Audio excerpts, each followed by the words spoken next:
என்னையா கணக்கெடுக்கணும்? என்ன கணக்கெடுக்க போறீங்க? உச்ச நீதிமன்றம் சொல்லிடுச்சு மக்கள் தொகை கணக்கெடுப்பு இருக்குதுல்ல.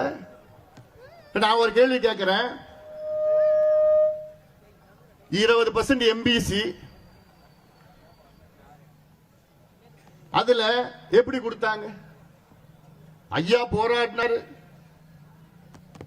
21 உயிர்களை நாம் இழந்தோம்.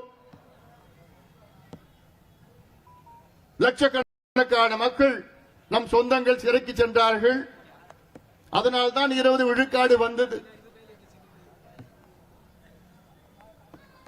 ஆனால் அதில் 20 விழுக்காடு எப்படி கொடுத்தார்கள் என்றால், இதற்கு முன்பு இருந்த அம்பாசங்கர் ஆணையம் வழங்கிய பரிந்துரை, அதற்கு முன்பு இருந்த சட்டநாதன் ஆணையம் வழங்கிய பரிந்துரை, 1931 நடந்த ஜாதிவாரி கணக்கெடுப்பு நடந்த அந்த பரிந்துரையை எல்லாம் சேர்ந்து எக்ஸ்ட்ராபுலேட் பண்ணி ஜனார்தனம் ஆணையம் அதில் வழங்கிய பரிந்துரை எல்லாம் சேர்த்துதான்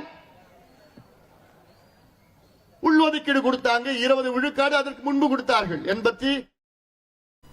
காஞ்சிபுரத்தில் நடைபெற்று வரும் போராட்டத்தில் பாமக தலைவர் அன்புமணி ராமதாஸ் உரையாற்றிய காட்சிகளை பார்த்தோம்.